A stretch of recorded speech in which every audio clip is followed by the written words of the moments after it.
Authorities arrested 2 fugitives in Fargo yesterday. 46-year-old Sean Elizabeth Nidecker of Fargo was profiled and arrested yesterday morning. She was wanted for supposedly beating her friend to unconsciousness in a drunken argument. And in a separate arrest, Aaron Bryce Rogers of West Fargo was apprehended north of Dilworth. He had warrants for counterfeiting, forgery, and violating probation. Yesterday, Coca-Cola honored Minot's Oak Park as America's favorite park and awarded the Minot Park District with $100,000. Oak Park received over 3 million votes by the end of the contest. Many residents have been given new hope with this award. Oak Park is widely used by the Minot community, including the farmers market. And the damage to the park from this year's flooding was devastating. Oak Park's entry into the contest was entirely citizen-led. The citizens also took it upon themselves to spread the word to vote. Among the supporters of Oak Park were actor Josh Duhamel, Fergie, the Black Eyed Peas, and Ellen DeGeneres. Currently, it is undecided how the prize money will be spent. A date has been set for a vote to decide if a small North Dakota town should remain a town. Churches Ferry is a community of 4 homes positioned beside Highway 2, approximately 20 miles west of Devil's Lake. The city hit its peak in 1910 with a population of 457 people. In the year 2000, the town had a population of 100 people, but many have left as part of a federal flood acquisition project. Currently, the city only provides trash collection and street maintenance. Petitioners say the money would be put to better use elsewhere if the town was disbanded. The Advisory Committee on the Immunization Practices of the Centers for Disease Control and Prevention is trying to renovate the use of the human papillomavirus vaccine by recommending that boys ages 11 and 12 be vaccinated every year, and those between 13 and 21 years of age get a catch-up vaccine. Back in 2006, the committee recommended that all girls and young women between 11 and 26 years of age be vaccinated, but it yielded disappointing results. The recommendation of the vaccine has been put up for debate because it prevents disease caused by sexual activity, especially homosexual sex. Some doctors are shocked at the hesitancy to accept the vaccine, considering it is a vaccine against a disease that may cause cancer.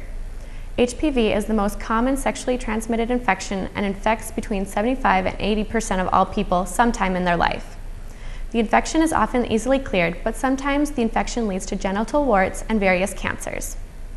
Vaccinating the entire nation's 11 and 12-year-old boys will cost around $140 million annually, but paying for the catch-up vaccine in older males will be much more costly. Rescue efforts continue in Erxis, Turkey after Sunday's earthquake, which registered as a 7.2. In one specific case, rescue workers removed a 2-week-old baby girl, her mother, and her grandmother. Despite the success, death tolls are still rising. Around 2,000 buildings collapsed and approximately 500 aftershocks have occurred. There is still no power or running water, and many citizens are spending their nights in tents or cars until buildings have been declared safe. The Military Council of Libya reported that Muammar al-Gaddafi, his son Mu'tasim, and his former defense minister Abu Bakr Yunus were buried earlier today at a secret location after their deaths on Thursday. The location will not be revealed in order to prevent desecration or the grave becoming a shrine. The 3 men were captured by Misrata-based fighters in Sirte after he fled there in August. All 3 men were supposedly killed in captivity, which is considered a war crime, but few are pushing to prosecute Gaddafi's killers since his death ends one of the most brutal dictatorships in the Arab world.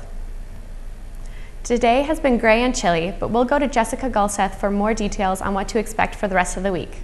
Jessica? Thanks, Carlotta. This afternoon was dreary, and we only saw a high of about 48 degrees. Tonight will be chilly with a high near 34 degrees, and there is a 60% chance of precipitation. We may or may not accumulate some snow tonight, so be aware of that. Early Wednesday morning, we will again see a slight chance of showers. It will be partly cloudy with a high near 45 degrees.